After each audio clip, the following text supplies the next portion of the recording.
Howdy cruisers, happy Sunday. Let's do something fun and different, or at least something that I have never done, and we'll answer some questions, not from you people, because you haven't been sending questions, although don't be shy. Go ahead and in the comments below, if you do have any cruise questions that you would like to talk about on Under the Covers, definitely in the comments below after you, of course, have subscribed. I'm talking about answering questions from r/cruise on Reddit, a website that I really never go to unless it shows up in a search result. But it has a reputation, let's just say, of not being very welcoming of people like me. So this is probably the only forum that I will ever investigate there. But, some of the questions are actually pretty good. So what I did was I went through and I just grabbed the first 5 or 6, I think. And yeah, well, let's just do it, okay? All right, first question, or the last question posted, because I scroll down, but you don't need to know that. Okay, this is a doozy. And yes, I did read them before. I'm not going to do this like, I have never read this question before, although that would be fun sometime. Anyway, is breakfast buffet entertainment really a thing? All right, here we go. I just did 8-day Carnival South Caribbean, and for the first time, I was introduced to a morning reveler in the buffet area. His job was solely to walk between tables and shout, "Good morning," at the top of his lungs directly in people's faces. That doesn't sound pleasant. It was the last thing anyone wanted. I can understand. He would harass you if you didn't cheer back at him. Okay. It was sing-song. Yeah, like Washi Washi, I imagine. But his voice was awful. And he had maybe 2 lines. Good morning and hello, all my queens. That's what it says. Okay. Grating and irritating. Okay. Yes, I get it. If I encounter this on a carnival, on any cruise, doesn't really matter if it was Carnival or not, yeah, I would find it grating and irritating as well. And for those of you that know me, yes, you're allowed to be grated and irritated by this. That sounds absolutely horrible. Now, there has been times when, where was this? What cruise was this on? It must have been on MSC or, yeah. That must have been it on a MSC cruise where some of the buffet staff. No, it was on Norwegian Aqua. That's right. Some of the buffet staff, it wasn't during breakfast, but it doesn't matter, would sing. Some of the ladies working in the buffet, they would just sing. That's all they were doing. They were doing their job, but they were kind of singing collectively. I don't know if they practiced this, but I'd never seen that before, and that was kind of nice, right? They weren't intrusive. They were just kind of singing. Okay, that you can do, but yeah, this, yelling good morning in people's faces, okay, yeah, no, that would bother me. So yes, you I understand this person's reaction. Next question. Which itinerary? Okay, there's more. If cost didn't matter, which itinerary would you choose and why? Ooh. I'd also love to hear any experience you've had or excursions that you really loved in any of these ports, edited, blah, blah, blah, all Reddit stuff. Okay, so, well, I can't comment about experiences in shore excursions because I haven't done either of these itineraries yet. But if money were no option, my preferred itinerary would be a transatlantic that visited Iceland and Greenland aboard a not large ship, preferably from one of the luxury lines, like Explorer Journeys or Silver Sea, Seabourn, or Royal Caribbean's unit. Silver Sea, yeah, or even Regent. One of those cruise lines. That would be my preferred money no object itinerary. Yes, Iceland and Greenland. However, this I think was August. August. That would be for August. A little bit late in the season. Probably should do it earlier. But yes, however, if you want to flip the seasons, I would do Antarctica. And that is definitely a experience you need to do on a small ship, preferably an expedition line, because while the major cruise lines, they do offer itineraries that do scenic cruising in Antarctica, that's all it is. And I'm not going to pay all that money to do a drive-by wave at Penguins. So yeah, just keep that in mind. But yeah, my money no object itinerary, yeah, transatlantic, Iceland, and Greenland aboard a luxury cruise line. Next question, and I really like this one. Is MSC a little more luxurious than Royal or just good marketing? Let's see. I've only been on one cruise, and that's Royal Caribbean. Freedom of the Seas. Okay. Realize it's an older ship, but she has been amplified. Yes. And oh boy, so may not have gotten the best RCL experience, but she was. If she has not been amplified, let me know. But I've never sailed on Freedom, so whatever. But thinking of trying MSC cruises as the vibe, I get that their ships slightly more luxurious, spacious, and quiet vibe. It says quiet vibe. Okay, depending on your view of luxury, yes, MSC cruises. Our cruise ships, especially the newer ones, the Meraviglia and Seaside and newer, they are more luxurious because they have all the glass and the crystals and all that kind of stuff and the shiny surfaces and everything. And Royal Caribbean has a more, I don't want to say cartoonish, but a more family-friendly aesthetic to it. Lots of bright colors, but pastels and matte colors and things like that would not be associated normally with luxury. But in terms of the design, build quality, and everything, they are all just the same. So, yes, if glitz is your version of luxury, yeah, then MSC is definitely going for that look. And I would say yes to this question. However, note that their luxury brand, Explorer Journeys, is not very glitzy on the inside. It is more subdued luxury, and people have commented that the palette is very flat, and it is.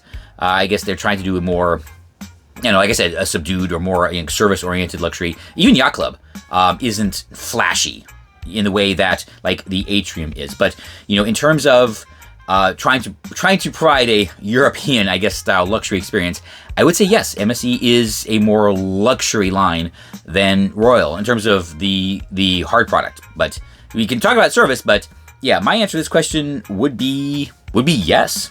Another good one. Okay, would we feel out of place on Virgin Voyages? I'm in my 40s, and my 80-year-old mom is often my cruise companion. Okay, lucky you.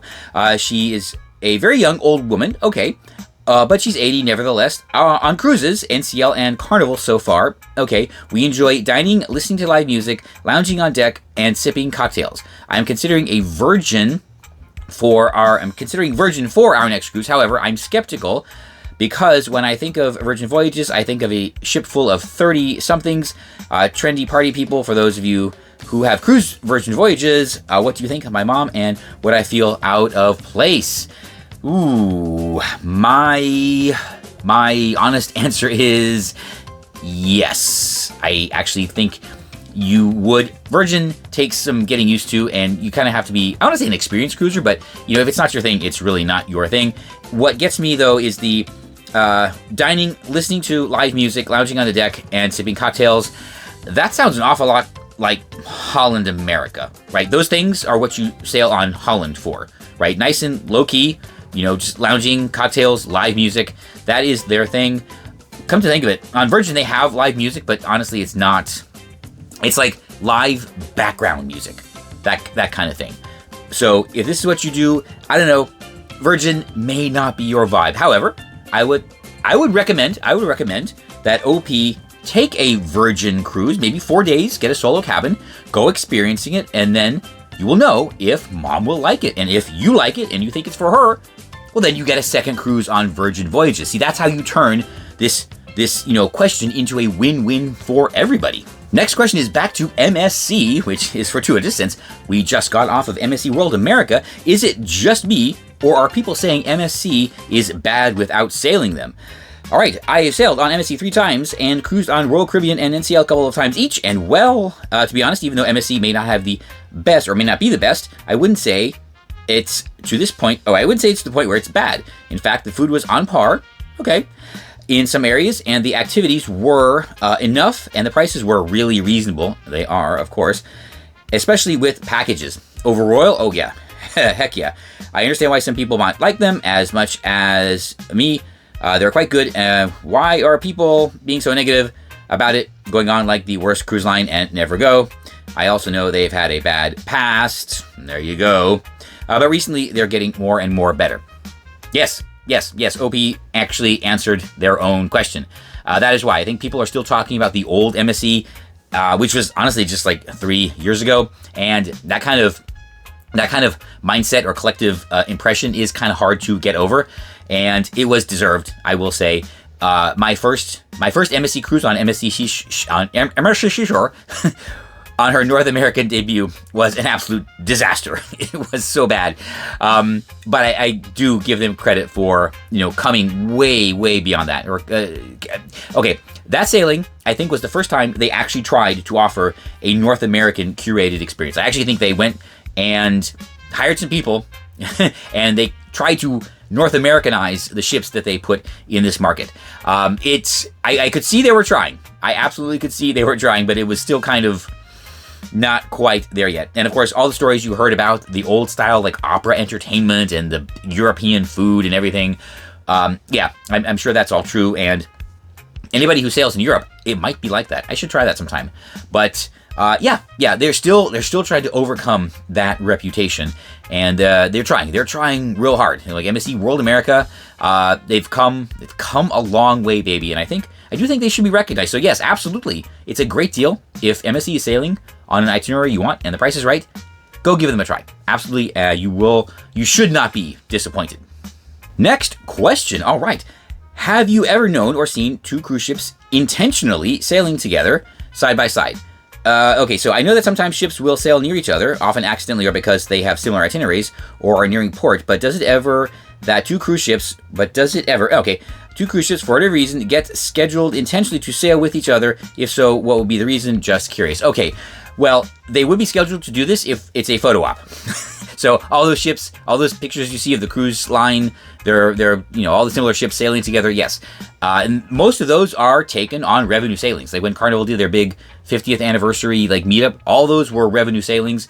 And when Royal Caribbean did a big one with a couple of ships, I guess they were Oasis class ships, those were all revenue sailings. I think Symphony was going to be in one when I sailed, but scheduling, it just would not have worked out. So yes, they will do that for photo ops, absolutely. The one time though that it looked like they might have been doing this, I don't know, was when I was sailing from Miami to Santiago de Chile, and I was on Norwegian Sun, and there was one of the, wasn't the Regent, maybe it was the Regent. Yeah, it was a Regent ship, also owned by Norwegian. On the second day out of Miami, the two ships sailed almost parallel for hours, like all day. They were right there next to each other. So maybe they were taking a photo op, or maybe they just happened to be near each other. But I noticed two ships of the same company. That was actually kind of cool. And what you should be seeing or have seen in the background is Disney Wish. I just pulled this footage yesterday.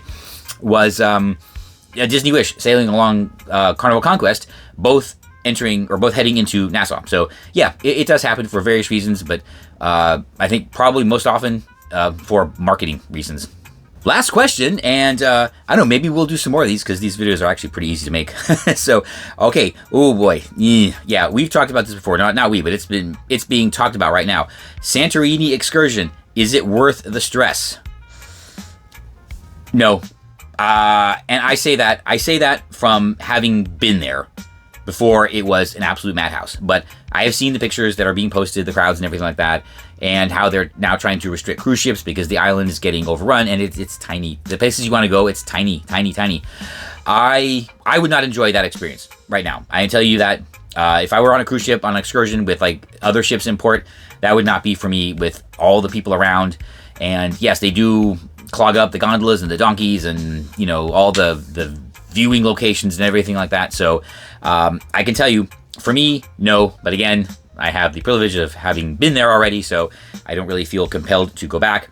They were saying, hi cruisers, me, 56, half a dozen friends, and are on an 8-day Royal Caribbean Adriatic cruise in July. All the port days seem straightforward, apart from Santorini, where all I read is queues for the tenders, queues for the cable car, donkeys treated appallingly, and they're a mess everywhere. If you avoid the cable car and then the queues and avoid all the lovely places, like hola, is it worth it? Okay, yada yada yada, cable car expansion. Okay, that's the thing. I mean, if you really want to see it, take an excursion, because they will let you jump the queue in a number of places. But yeah, I don't know. I just, it's sad to say, but that is a place that would benefit from fewer cruise ships during the day. Yeah, really it is. And I know, again, I know how it sounds for me to say, don't bother, I wouldn't try again. But you've already been there. Yeah, I have. So, but at this point, yeah, I don't know. I just think, you know what? You know why I would say don't bother? Because it is going to be stressful. There are going to be crowds, and it's not the experience that people are telling you about when they went there even a few years ago. Right? I had a great time. I think we were there for like 2 days or 2 nights or something like that, and it was amazing. But now, no.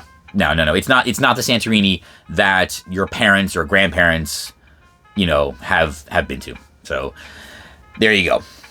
Well, thank you for joining me this Sunday afternoon when I guess this is finally uploaded for our little Reddit Q&A session. Maybe I'll go trolling on some of the other sites, even the one I was canceled from.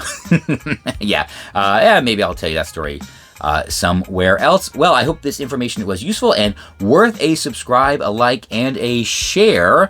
And like I said before, after you subscribe, if you do have any cruising or theme park questions, go ahead, leave them below, and maybe we will talk about them on a future episode of Under the Covers.